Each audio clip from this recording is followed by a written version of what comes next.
Assalamu alaikum dear aspirants. Today topic of our discussion is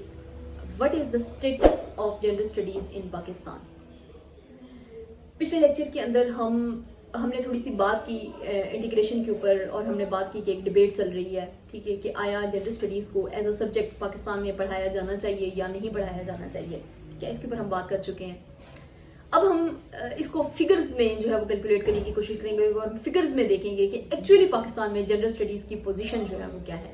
ठीक है। मैंने एक ना छोटा सा फिगर तैयार किया हुआ है, फिर हम इसके ऊपर मजीद जो है वो बात करेंगे। तो सबसे पहले मैं आपके साथ वो शेयर करना चाहूँगी, ठीक है, कि मैं पीछे भी आपको बता चुकी हूँ कि 1989 के अंदर ये सब्जेक्ट जो है वो क्या हुआ, पाकिस्तान के अंदर इंट्रोड्यूस हुआ, ठीक है। इस वक्त पाकिस्तान के अंदर 12 यूनिवर्सिटीज़ के अंदर जो है वो जेंडर स्टडीज़ में BS जो है वो करवाया जा रहा है, ठीक है। इसके अलावा 6 यूनिवर्सिटीज़ इस तरह की हैं कि जिनमें पाकिस्तान के अंदर जो है वो क्या किया जा रहा है कि जेंडर स्टडीज़ में MPhil जो है वो करवाया जा रहा है। और पूरे पाकिस्तान के अंदर एक वाहिद पंजाब यूनिवर्सिटी है जिसमें जो है वो क्या है कि जेंडर स्टडीज़ के ऊपर जो है वो PhD करवाई जा रही है। अच्छा, अब जब हम ये देखते हैं कि पाकिस्तान जो है वो क्या है, एक बहुत बड़ा मुल्क है, आबादी के हिसाब से हम देखते हैं तो पाकिस्तान की आबादी बहुत ज़्यादा है। एजुकेशन सेक्टर में अगर हम देखते हैं तो देखें कि पाकिस्तान के अंदर कितनी ज़्यादा यूनिवर्सिटीज़ हैं, कितने ज़्यादा जो हैं वो क्या कहते हैं इंस्टीट्यूशंस हैं। उसमें से अगर हम जेंडर स्टडी के ऊपर बात करने की कोशिश करते हैं तो हमें बहुत थोड़ा सा जो है वो क्या कहते हैं एक एरिया नज़र आता है कि जो इसके ऊपर वर्क करें, जो इसके ऊपर बात करें, जहाँ पर इसको एज अ सब्जेक्ट पढ़ाया जा रहा है। अब इसको एज अ सब्जेक्ट ऑप्ट करने का मतलब जो है वो ये है कि आप क्या करेंगे, आप जेंडर स्टडी के बारे में आप नो हाउ हासिल करेंगे। हमारा पाकिस्तान के अंदर एक मसला ये भी है कि हमने उसी सब्जेक्ट को ऑप्ट करना है जो हमें आगे जाकर इकोनॉमिकली एम्पावर करेगा। जबकि हम ये देखते हैं कि जेंडर स्टडीज़ का सब्जेक्ट अगर किसी ने ऑप्ट किया है तो हमारे पास आगे जॉब अपॉर्चुनिटीज़ के जो चांसेस हैं वो क्या हैं, बहुत ज़्यादा कम हैं। तो हम सिर्फ ये नहीं कह सकते कि जेंडर स्टडी को पढ़ाया बहुत ज़्यादा कम जा रहा है। इसका आगे फर्दर इसको अगर हम देखें तो आगे हमारे पास इस सब्जेक्ट को पढ़ने के बाद जो जॉब करने के मौके हैं वो भी क्या हैं, बहुत ज़्यादा कम हैं। हम ज़्यादा से ज़्यादा क्या करेंगे, किसी NGO के साथ जो है वो हम काम करना शुरू कर देंगे, या एज अ लेक्चरर जो है वो हम क्या करेंगे कि इस सब्जेक्ट को ऑप्ट करने के बाद, इसमें MPhil करने के बाद, PhD करने के बाद हम क्या करेंगे कि इसको एज अ लेक्चरर जो है वो क्या करते हैं, कर सकते हैं। इसके अलावा अगर हम देखते हैं तो हमारे पाकिस्तान में आप एक लिस्ट निकाल के देख लें कि हमारे पाकिस्तान के अंदर जो मैक्सिमम न्यूज़पेपर आता है जिसमें हमारे पास जॉब अपॉर्चुनिटीज़ होती हैं तो वो हमारे पास जंग है। इसके अलावा हम देखते हैं कि हमारे पास जो वेबसाइट्स हैं, पंजाब पब्लिक सर्विस कमीशन है, KPK की पब्लिक सर्विस कमीशन है। इसके अलावा हम देखते हैं कि बलूचिस्तान का एक अपना सेटअप है, उनके पास कुछ खास किस्म का कोटा भी मौजूद होता है। या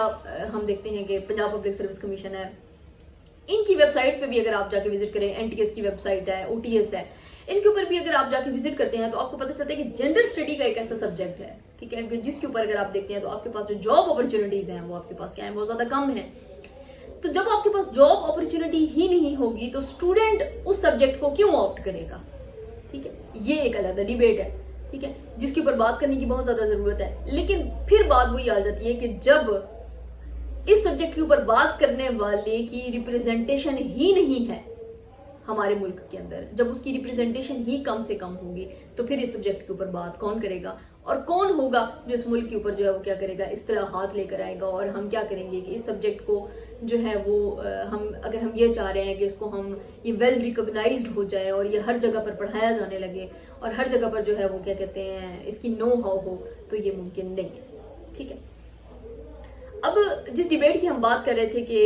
ऑटोनॉमी वर्सेस इंटीग्रेशन, ठीक है, कि ऑटोनॉमी मीन कि क्या इस सब्जेक्ट को ये ज़रूरत है कि इसको हम मतलब जो है वो क्या करें कि इसको हम एक ऑटोनॉमस सब्जेक्ट के ऊपर जो है वो क्या कहते हैं इस्तेमाल करें, या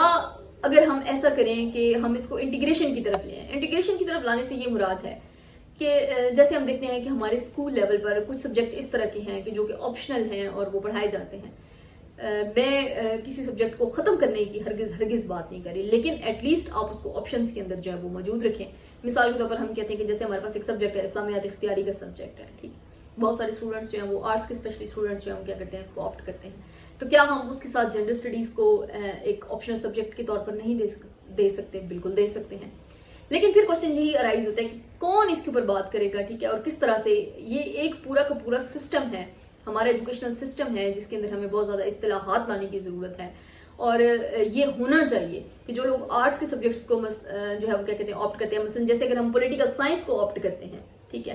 بی ایس کے اندر ہم اس کو آپٹ کرتے ہیں، یا ہم اس کو انٹر میں آپٹ کرتے ہیں، یا ہم سوشولوجی کو آپٹ کرتے ہیں، تو ہم جنڈر اسٹڈی کو ایز اے سبجیکٹ آپٹ کیوں نہیں کر سکتے؟ ٹھیک ہے، تو یہ ایک ڈبیٹ ہے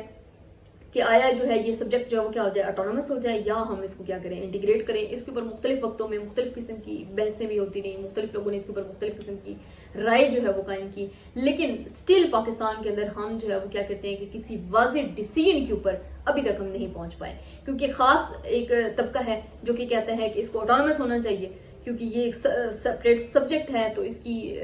ایک اپنی ویلیو ہے، اور یہ بہت زیادہ سبجیکٹس کو اوور لیپ کرتا ہے، مطلب یعنی ان کے پاس اس کے اوپر بحث کرنے کے لیے بہت سارے پوائنٹس ہیں، ٹھیک ہے، تو وہ اس سبجیکٹ کو جو ہے وہ کیا کرتے ہیں ایک آٹونومس سبجیکٹ کے طور پر لے کر آنا چاہتے ہیں، جبکہ ایک خاص مخصوص طبقہ ہے جو کیا کرتا ہے انٹیگریشن کے اوپر بات کرتا ہے، اور وہ کہتے ہیں کہ اس کو جو ہے وہ کیا کریں، ہم مختلف سبجیکٹس کے ساتھ جو ہے وہ کیا کریں، اس کو ضم کر دیں، ٹھیک ہے۔ تو یہ ایکچولی جو ہے وہ کیا ہے اسٹیٹس ہے جنڈر اسٹڈیز کا پاکستان کے اندر۔ یہ بات یہاں تک کنکلوڈ ہو گئی۔ اب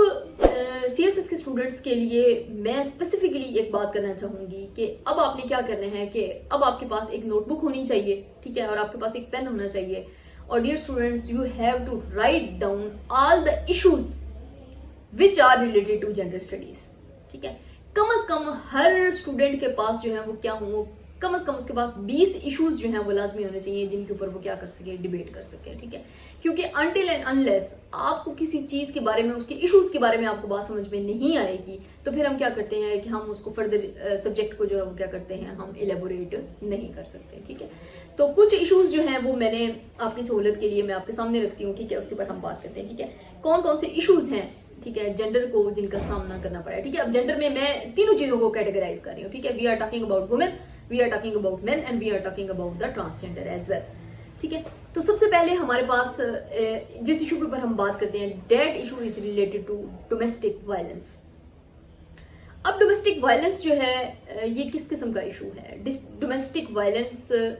میل کو بھی اس چیز کا سامنا کرنا پڑ رہا ہے، اس چیز کا سامنا فیمیل کو بھی کرنا پڑ رہا ہے، اور اس چیز کا سامنا جو ہے وہ کیا کرتے ہیں، ٹرانسجینڈر کو بھی اس چیز کا سامنا کرنا پڑ رہا ہے، ٹھیک ہے۔ وومن جو ہے وہ کیا ہے، اس کے اوپر جو ہے وہ گھر کے اندر اس کے اوپر تشدد ہوتا ہے،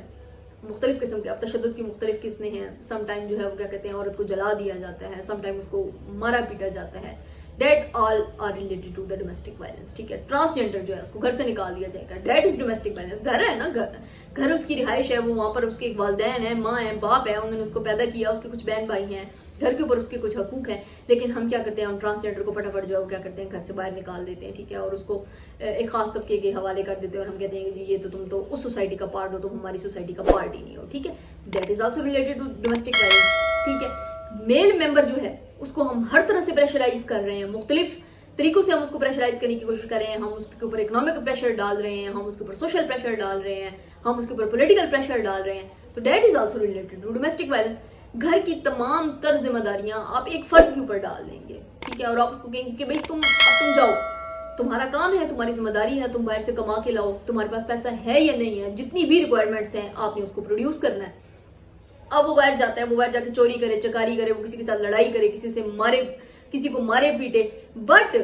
جب وہ واپس آئے تو اس کے پاس اتنے پیسے ضرور ہونے چاہیے کہ وہ اپنے گھر والوں کی تمام نیسیسٹیز کو پورا کر سکے۔ That is also type of domestic violence, ٹھیک ہے۔ تو نیکسٹ ویڈیو میں ہم مزید جو ہے وہ مختلف ایشوز کو جو ہے وہ ڈسکس کریں گے۔ Thank you very much.